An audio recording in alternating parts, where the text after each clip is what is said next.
Welcome to the Local Leverage Podcast. Today we are speaking with the co-founder of My Home Sold, which is a prominent real estate investor in Southern California. They've done over 2,000 transactions. We're going to be speaking with Nick Ramirez. Today we cover everything from lead generation tactics and strategies to how they structure their teams and processes, and even outlook on 2025. Nick, it's great to have you on the show. Thank you for having me. I appreciate it. Yeah, man, I want to jump right in. You're a pretty prolific investor in Southern California area. How's business been and how's this market treating you? Wow. So I'd say almost the end of this quarter has been on fire for us. We have been seeing a lot of in-depth opportunities throughout SoCal because our marketing bounds go through all over the major counties here in Southern California. So we've been getting a lot of great deals. And just seeing a big uptick in our marketing as well. So I think the marketing has been a big push for us, and I'm excited to see where this year has been. But overall, the last year, even up on all last in 2024, has been very, very strong. And for us, since we're in the distressed property world, I feel like for us, there's a lot of opportunity everywhere we go. So for us, I feel like it's never in like a downtick. I always see it being an opportunity for us to go out there, invest more, especially heavily in our marketing. But yeah, we're super excited to see where this year comes as well. Yeah, I mean, it seems like the distress situations are happening more and more. It's a matter of then tapping into those or finding those. Were you already in an upswing with your marketing efforts in 2024, or is this a new effort given the conditions? I think over the last year and a half, it's still been new for us because we haven't been doing it that long as far as on the inbound scale, even though we've been running our business since 2019.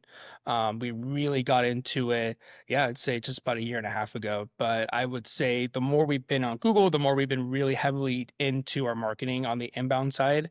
We've seen a huge uptick because like you just said, there's a lot of more distressed opportunities coming. And there's not a lot of people who are doing what we're doing because the investing side of the marketing it can be a lot. It can be a risk, but I think the risk opportunity for us has been super high, and we're just trying to create as much market share as possible as far as getting a lot of sellers to call in and be there as quickly as we can. Yeah, yeah. Can you unpack for me how you look at inbound marketing? Like, what does that entail for all of you? So inbound for us entails anything that we're doing through Google, through PPC. We are doing mailers. We also run our TV ads on commercials. So we're all over the major news networks. So anything that sees us that way is all coming through in an inbound piece. Because we've been running TV since last summer. Google has been the last year and a half. Mailers, we've been running very solid the last year every single month. So any type of piece of marketing that people see us, and our goal is to get as out far wide as possible, even with future in the radio, future on the billboard as well, and even on the buses as well. Yeah. We do see huge uptick because I think the more you're out there and the more the brand recognition is there, more sellers are just going to end up seeing the name, and more so recently be getting a lot of referrals because they've been seeing us through agents, seeing us through families that we've helped buy and sell their houses. So I think the more your name is out there, the bigger the opportunity. Yeah, I totally agree. I mean, and it's not just the awareness, right? It's not just establishing the brand, but every time you put your name out there, it's continuing to establish trust as well. So I think that's really key. Big time. So where did you all start? I mean, I have a couple questions about the marketing still, but where did you all start? You started with pay-per-click? Yep. So we started with pay-per-click. Adrian literally was teaching himself. He was like, "Hey," before he even taught himself, we worked with prior companies, and we saw an opportunity. But then I just kept thinking, one of my good friends out in Texas, that's all they do. They've been running pay-per-click for I think almost 9 years and doing everything in house. And so he was the one that made me, the push to, hey, why don't you guys try and learn it, invest into it, because you might see a bigger outbreak than you would by hiring someone like an agency to run your ads. So I was like, hey, Adrian, why don't we see something to invest into it, just like our masterminds that we're always pouring into and our human development growth as well that we do with like Tony Robbins and such. So he was like, cool. So we ended up learning it, and within 6 months, we just saw a huge rise because we had full control. We knew which faucet to turn on, which faucet to turn off, and we just saw a huge uptick. And that was, I would say, yeah, about sometime in late 2023 that we really started pushing that ourselves and doing all of our marketing in-house. And we saw that, Was yeah. was that a big learning curve, that first 6 months? It was because you're learning all the keywords, you're learning all the negatives as well, because sometimes those can actually be good for you. And then we Right. realize when you're hitting those keywords, which sellers are typing in what, and we can see a whole diagram.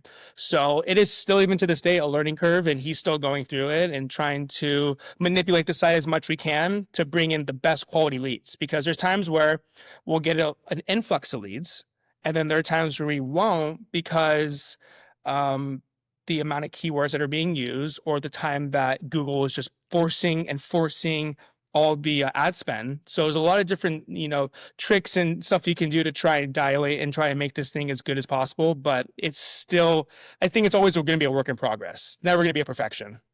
Yeah, for sure. It also, I mean, has a little bit of that kind of black box element, right? Where you're putting money in and kind of fingers crossed, but if a competitor bids you up, or there's other just factors that can all of a sudden make it feel like, hey, I'm spending more, but not necessarily getting more out.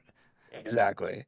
And So for us, you experience that too? yeah, we have for sure. Like towards the end of Q4 was a little tough for us, but this whole Q1 has been all PPC. We're hoping to see some commercial deals come in, but it's all been Google. So whatever Adrian's been doing, it's working. It's working tremendously, but there's always things when we think it's going well, do we increase, or are there other ways to still increase it? So that's Sure. where you said it's that black box where we don't know if we're going to spend more and are we going to get the same out of it, or is it going to be a downtick month where certain counties are better than others? So it varies truly. 1 month it can be OC in LA is on fire, and then this upcoming month we're seeing nothing there. It's all IE and Riverside. So it's like, which one is carrying more weight? And we feel it's always been a teeter-totter between the counties. Yeah.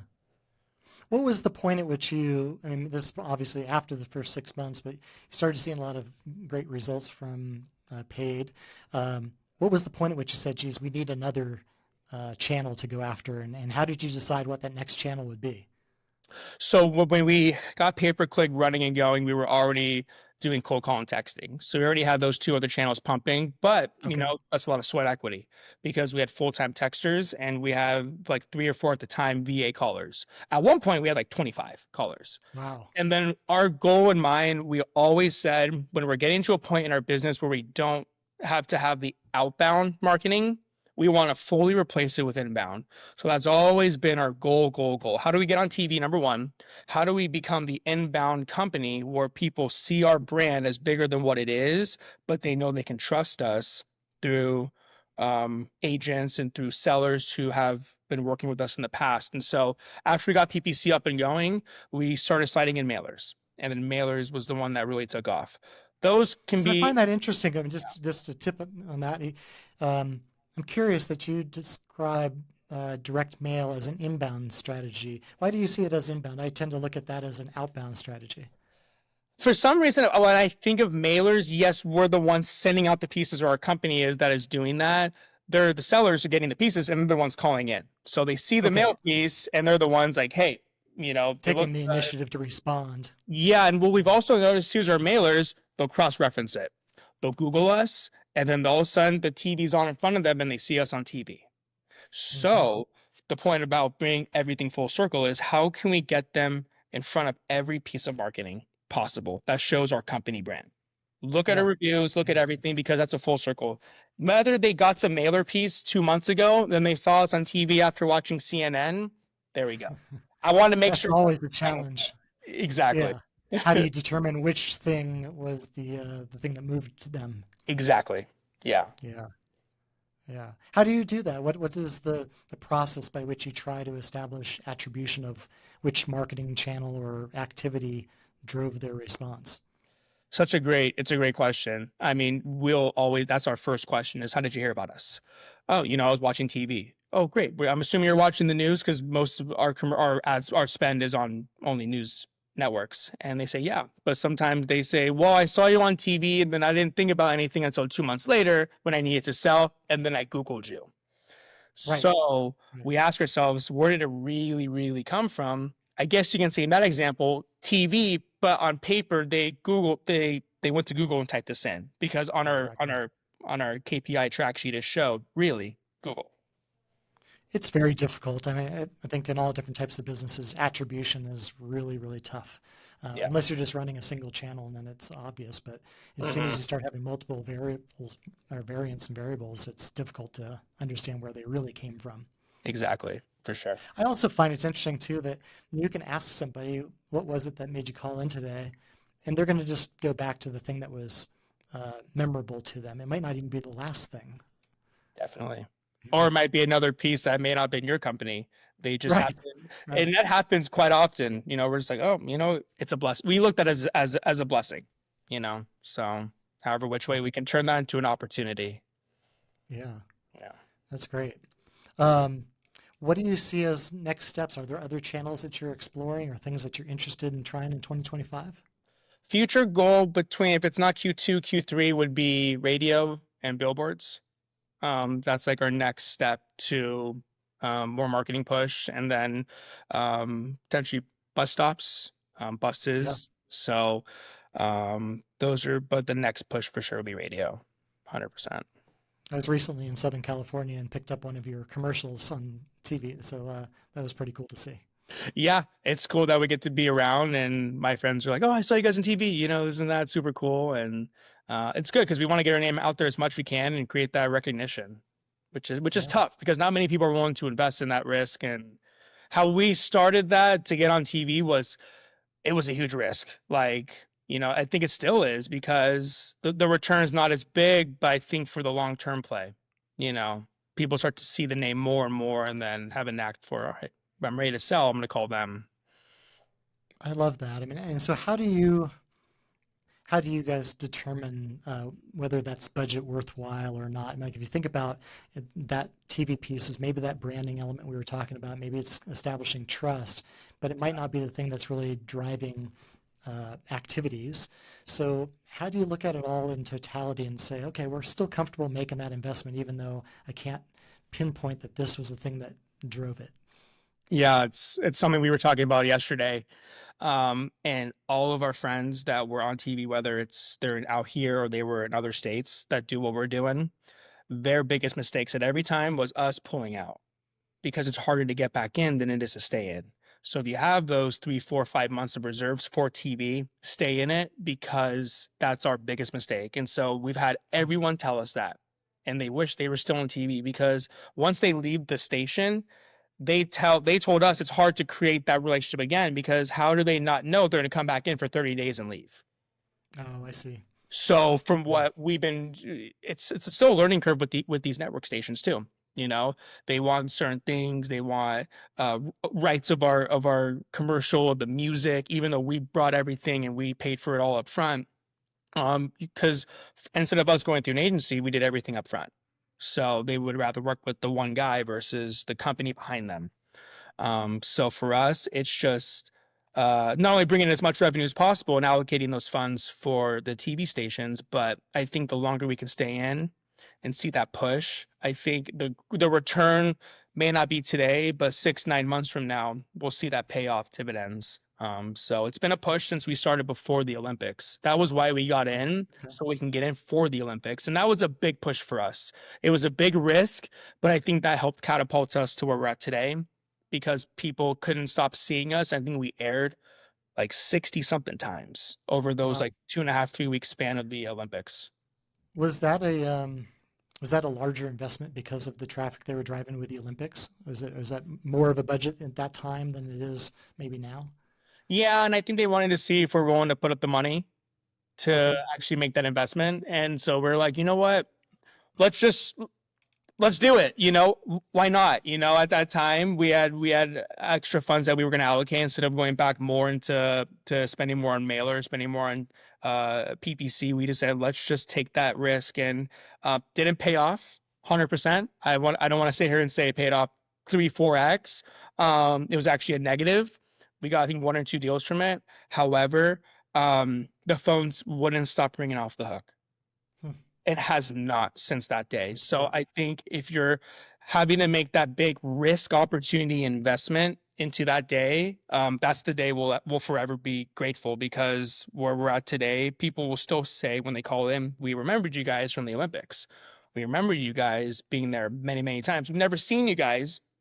We always see the open doors, the Redfins, and one of our other local competitors out here in California, but we never saw you guys. And so the more they're seeing is, the more they're attaching this blue house logo. Exactly. It's great that you were able to stay in and have the intestinal fortitude to stick with it, even though you weren't seeing the results. What did that feel like at that point when you were not seeing results and you're seeing this big budget, big investment going out? How did you maintain focus and say, nope, we're committed, we're going to stick to this? Well, for me, I'm an athlete, so I hate losing. So does Adrian. We hate losing. We hate, it's like for us, it's like a gut punch, because it's like we keep falling flat on our face. It's like, and then we get up and we fall flat. We get up and fall flat. But I think it's the ones that push towards that. And the best analogy is the buffalo running in the storm. While everyone else is running out of it, we decided to run right through that.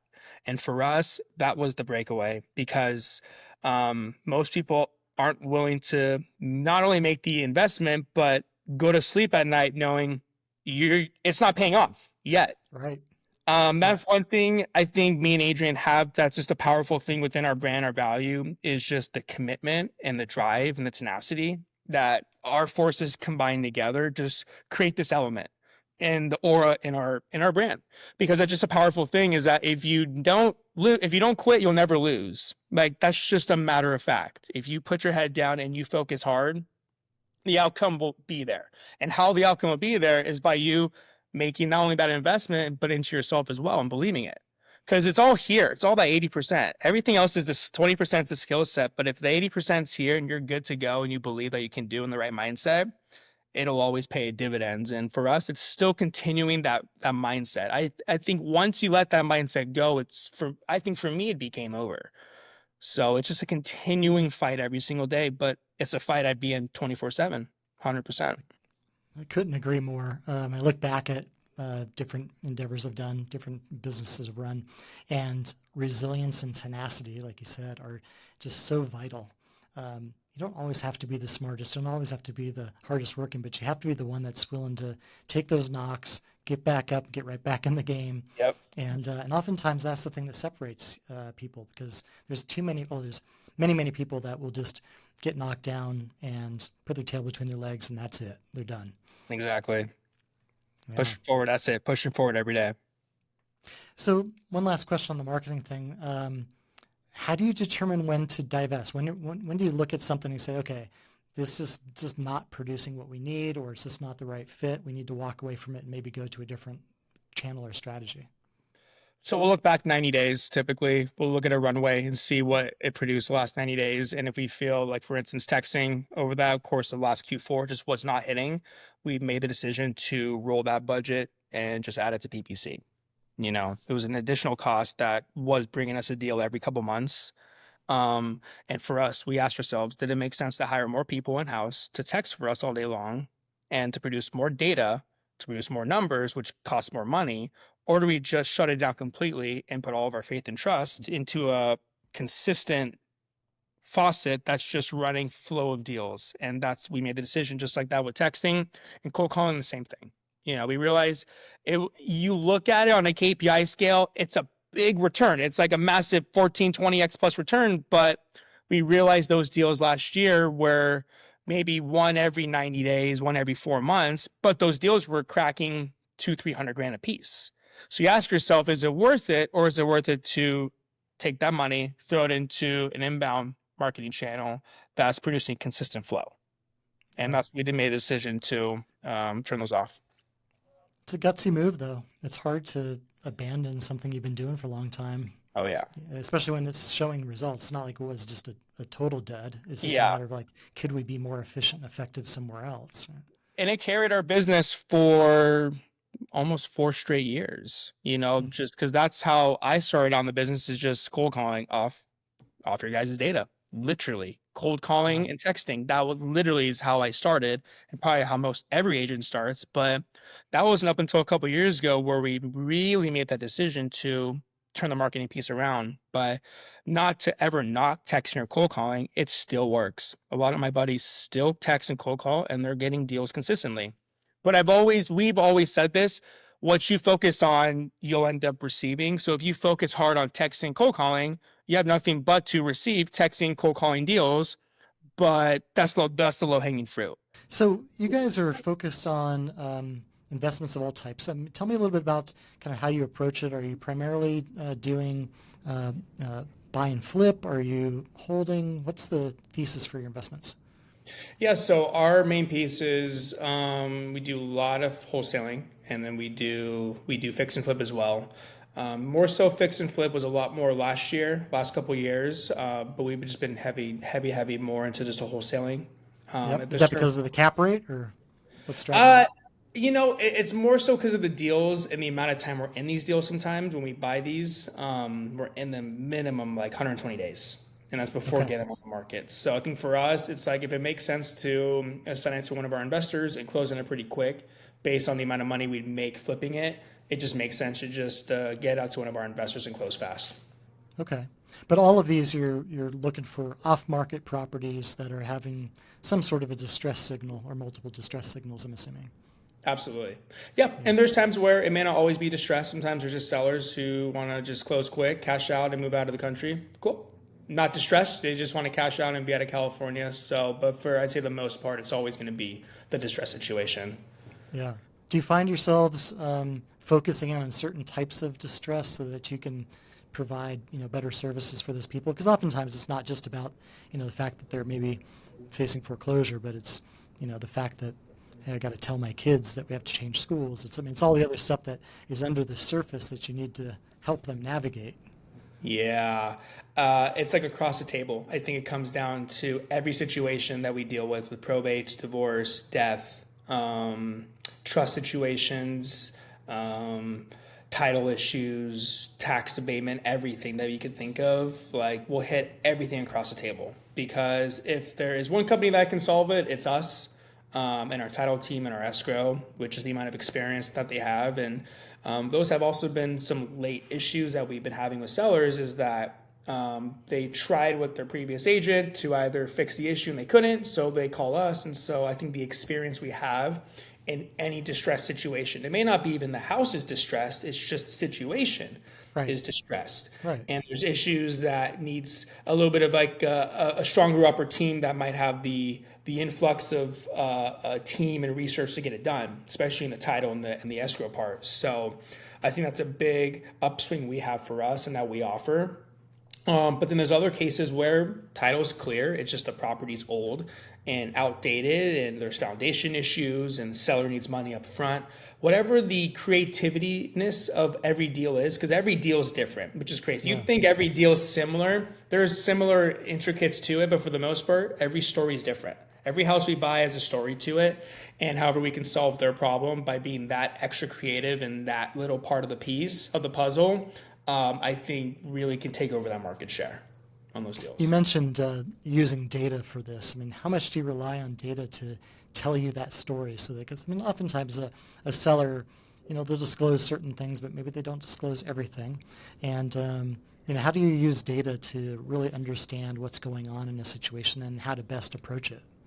Great question. I think when you look at these specific sellers and then you run them back through the data piece, you see they pop up on multiple pieces of data. They pop up on a foreclosure list. They pop up on a missed water bill. They pop up on electricity bill, like everything that comes up. So there's a piece of distress that comes in, not just with the home itself, but with other things in their life.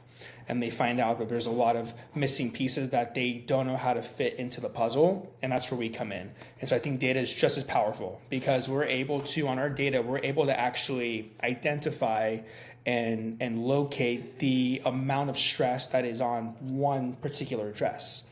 And it'll actually showcase like a high probability rate of, it's like a heat map. It's like a probability of them going to sell. And those are some properties we've looked at from 5-6 years ago on our data. And you look, most have sold. So whatever that piece of data that the companies are utilizing and you guys are utilizing, it's really breaking down the probability and it will showcase like 86, 7, whatever percent of them going to sell. It may not be today, but it might be in a few months or a year from now. And so we use that piece to really dive in with our mailer pieces. We use that piece to send to our network stations because they can actually use that data and they can target those specific sellers that may not sell today, but they'll sell in the future. Are you using that data as well to not only target them as, hey, this is a likely seller in the future, but do you use that to shape your messaging and your approach? We do. We do. It just depends how, because we may not know the full scoop. We just know that there's a probability of them selling. So it comes down to our acquisitions team. When they receive the call or it's a follow-up situation, we're making sure to understand the motivation. For us, we preach the biggest on motivation and of course their timeline. But if those two don't line up, the price doesn't matter. I've always said, and even when I was still am learning and still going through it, we teach our team and tell our team, if that motivation is there, the price will take care of itself because there's a bigger need for them to sell versus, if I don't get my price, I won't sell. Versus, no, I have to be at my new job or I'm losing this house in the next 2 weeks. And if I can't get out of here, I'm going to lose everything on the table. Yeah. And so we use that data to really drive that force home on being able to really identify what is most important here and how can we solve that problem. You must do a ton of training with your team just on, active listening, and it's really trying to dig and understand what somebody's real pain points are and kind of the impact of those. I mean, it seems like so much of that is required on the person who engages to be a good listener and also probing and curious. 100%. Our training is derived solely on, I call it film room. We're going over all of our calls all the time. So everything's recorded that we go in and just go over the calls with our team, things that they missed or they actually caught. We go through all of our 4 pillars, the motivation, the timeline, condition, price. But like you said, the active listening is the most important part. Because if you're able to really break down what they're telling you and turn that into a question, that's going to further along that sales process and that conversation to really turn into something. But it's bigger than just asking those right questions. I believe it is really about building that relationship. Yeah.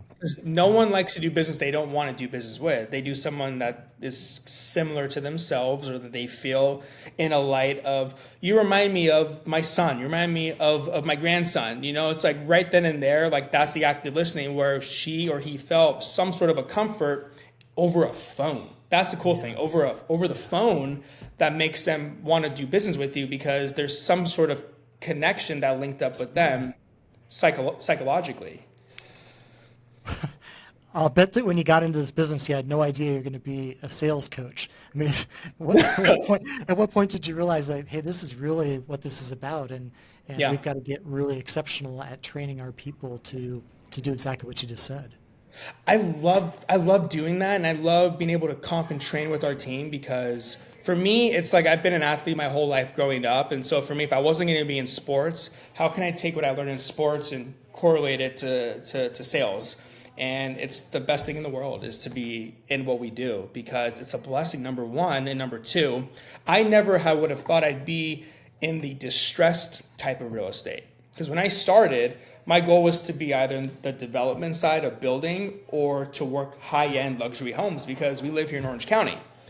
Like nothing gets better than being on the ocean and selling those big homes. But I realized there's a bigger need in our space than just working high-end properties. There's another part of this world that many people don't like to work with. So it's like people think, oh, I love the $15 million homes. I told them I love the $200,000 homes in San Bernardino with the blue tarp roof and the broken window because there's a story behind that. And how can we solve their problem? And I think that's one thing me and Adrian probably really, really aligned on is how do we solve as many problems as possible in a given day, in a given month, in a given year. Because the more problems we solve is the more opportunity that comes for us and building that around our team and that to buy into it as well. Because most people they want the luxury stuff and they want to work with those sellers, which we've worked with them and we still work with them on our brokerage side 100%. But something for us attracts the problem solving world and being able to work on the distress side and really hone in on that. When most won't, we'll go right into those. Yeah. You guys have done over 800 transactions, right? Yeah, I'd say me and him put together well over 2,000. Oh, wow. Okay. So, With Adrian's, yeah. okay. So in 2,000 deals, like, what are the biggest takeaways? What's the biggest lessons you've learned about real estate investing?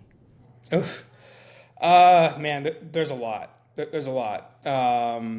Understanding I think the key importance of the process, because there's a process of running a deal from A to Z, but then there's a lot of things in between that can go south real quick. And being able to stay up front with your sellers if you're working with them before it closes. But then when we buy these deals, things come up because we're buying them the way they are. And so there's always something that comes up that we're learning every single day. And as much as we want to be in the deal, we're in it with title issues, when we're working with our contractors. So something always comes up, but over those last 2,000 plus deals, it's always something new. It doesn't matter if it looks like it's always been repetitive. There's something in that deal that, wow, I never thought you could do that. Or, wow, our attorney told us this forever ago, but then it changed. So it's always staying up to date with the real estate code.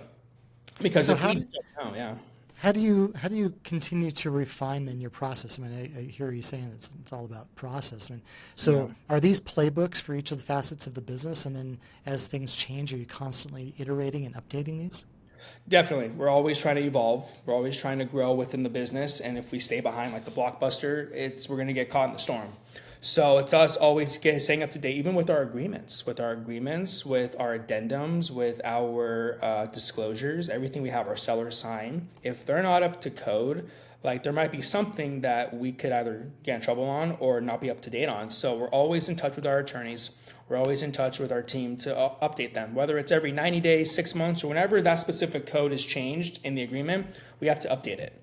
I mean, we've probably gone through 10 plus different contracts to really, really strengthen it, but to understand it protects not only us, but the seller. You want to work with the seller that is working up to standards, up to today's bar, with everything that they sign, and also with escrow. So I think it's important to work not only with a great escrow company and title company that's also up to today's standard, but making sure that we're evolving.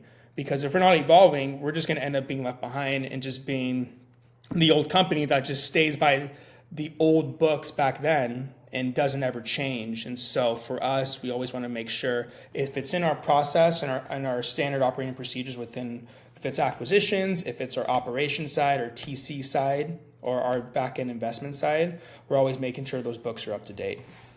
Is that something that you and Adrian take the responsibility for, or is that something that you've created just a culture that, hey, we're process driven and therefore everybody's got a role and responsibility for keeping these things updated?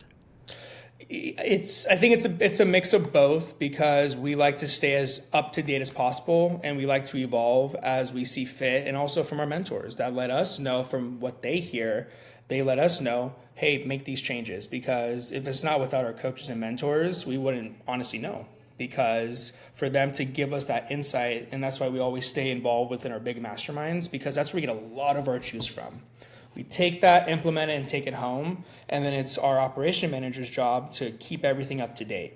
And if there's something that our acquisitions team hear through sellers, or they hear through different outlooks or different people, we bring it to the team and we go over everything, and then we make sure that if it's not up to code, let's bring it up to code, because we always want to stay on top of it and not behind it. So sounds like you currently have coaches and mastermind groups. When did you start that, and how did you realize or determine that, hey, this is something that is important to us and that we're going to continue to invest in our own development through masterminds and coaching? Yeah, we started investing. I know Adrian, before I met him, he was always involved with Tony Robbins and different coaches. But when we started building our business together in 2019, that's when we really started investing into our mastermind groups. So for the last 6 years now, we've just been different mastermind groups, and the big ones, Collective Genius, and they're like a big nationwide. They're like the best. Like that was 2 years ago that we joined with them, and that's where we get all of our knowledge from. We've been a part of other big mastermind groups too, but nothing compares to them because it's everyone that's in the entire country come together for those couple of days and we share everything. And what's great about those guys is that they want you to win just as much as they want to win, whether we're in the same market. And our good friends up the street, where they're the biggest company in California, like we're great friends with them.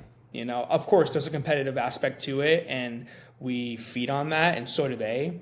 But what's better than to work together and grow together than to do it separately? So we all feed off each other, and it's a big investment, but I always say investing in yourself always pays dividends. Whether you're hiring a coach to work out, whether you're hiring for a dietitian, whatever, that always pays off. Because if you don't know what you don't know, then how would you ever grow and really invest that into yourself? Bigger than just the business side, but personally as well. Right. Because that's a big thing that we do as well. So Collective Genius, I'm a member of that too, and they put on an amazing event. Do you tend to find more value from the event and the kind of the mainline speakers, or do you get more from pure collaboration? Kind of where do you derive the most value from that kind of a group? My favorite days have been the track days because it's specific. So Adrian's like, I'm going to go here for marketing, I'm going to go here for dispositions, or I'm going to go for sales, and I'm going to go for innovation or whatever. So we both like know, all right, we're going to go to each room, because what I can do is when we're in those tables for 2-3 hours, I'm asking as many questions as possible, because whether that guy across from me owns 200 rentals, but he also runs a big, massive wholesale operation and vice versa, I want to make sure that I'm learning just as much whether he's in Oklahoma and we're in California. Doesn't matter. Like the mindsets are the same, because how can you build a massive operation in Oklahoma and be that successful, or whatever the case is? So my favorite is getting deep in the nitty gritty and collaborating with as many people as possible when we're there. That's great. I concur. I really like those track sessions, and I also tend to get the most value from that. Yeah. I love the kind of the main stage speakers, and those are always motivational, but the real tactical day-to-day comes out of those peer groups, I believe. That is like the best. And then the best is when you're just having a cocktail hour and you're just asking these questions where it's okay to get, and I've noticed the last couple events, a lot of these guys love to get vulnerable. And nothing makes me more happy than for them to feel that comfortable with you to get vulnerable, and helps realize, you know what? A lot of us have similar problems or similar situations that we can both collaborate on together. And to this day, we're always texting one of the guys out there, whether it's Casey in Vegas or it's Doug in Arizona. Like we just were with Doug back in November. And such a gracious human being to come show us his operation. But that's the point, is that they saw themselves when he was our age, you know, and seeing that generation grow and seeing where we can be and attain, I think must be super cool for him. So it's like he's just a big mentor for us, and someone like Casey as well, just a big, awesome person out there in Vegas. And so how can we learn from everyone, you know? Because there's something we don't know, and I always want to continue to be a sponge. That's why I always say I'm never where I'm ever going to be at, because I always want to stay at that 70, 80%. I don't want to be the ever 100%. I want to be able to learn as much I can, because there's someone out there who's just as big as we are, but how do we get there? We got to get to the next pillar somehow. That's right. Yeah.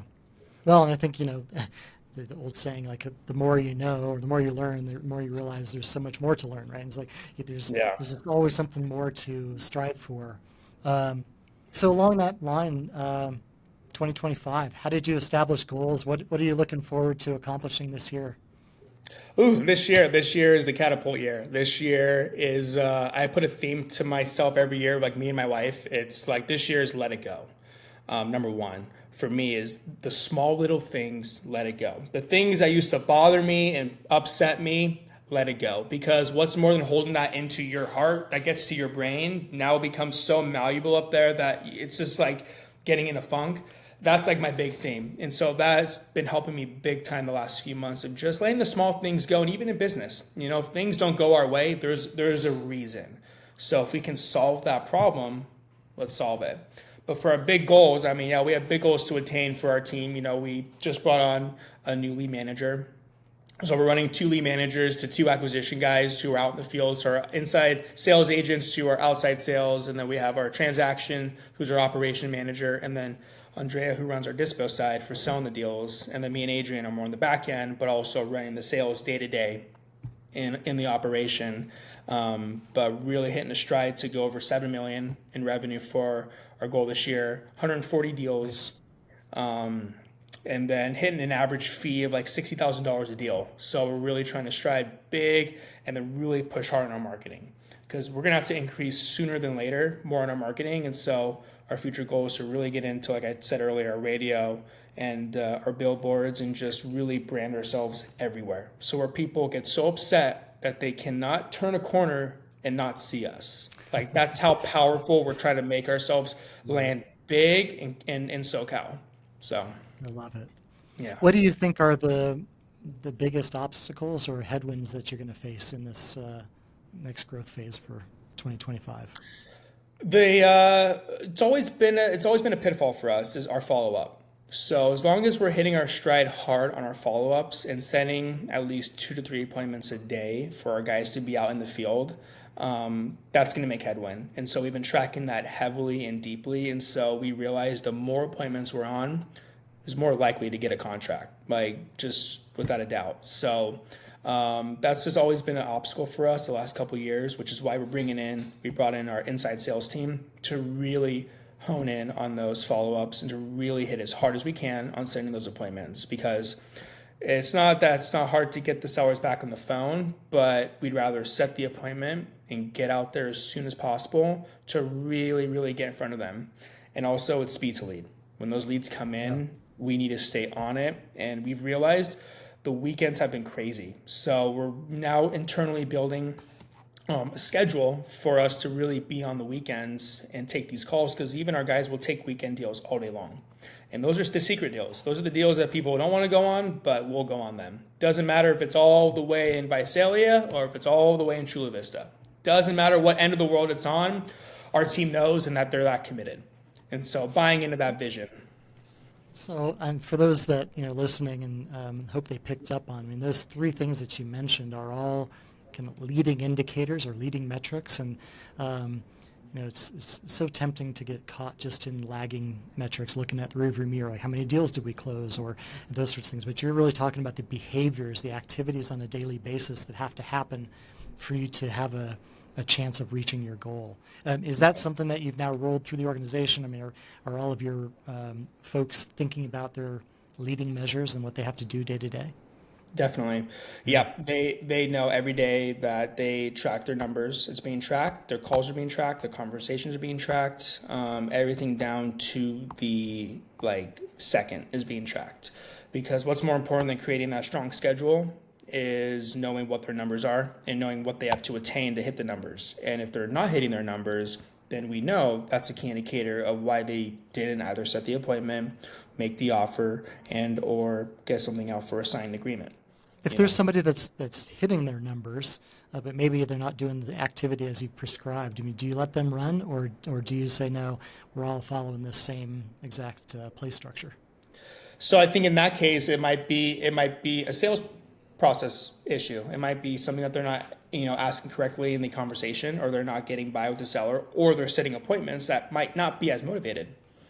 So they can be hitting their numbers, but if they're not seeing the results come from that, then it's now, all right, we got to go back to our film.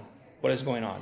What's the conversation like? We got to break this down. These are things that I should and shouldn't say. These are things that we got to manipulate and change because it may not work. So we've had, I've even been in that stance myself where I'm hitting my numbers in the beginning, and I'm like, well, what's going on? I'm not getting any deals. Well, it's something in your sales process that's not correlating. It's something is not linking up. So we do break that down 100%, because you can make 100 calls a day, $100 a day, 100 contacts, whatever. But if you're not seeing the producing the outcome, It's something that either can be internally up here, or it's what is being talked about in those conversations that may or may not be a real lead. Yeah, yeah. Nick, I love the approach, and I love the the process and discipline, and mostly the mindset piece that you've talked about a couple times. I think that's super key, and I hope people tap into that. And I wish you the best in 2025. Sounds like it's going to be a great year, and sounds like you set the stage well for it. So, yeah, go get it, man. Absolutely. I appreciate it. Thank you so much. Yeah. If you like this episode, please subscribe or make sure to turn this on to a friend or colleague that can get some value from it as well.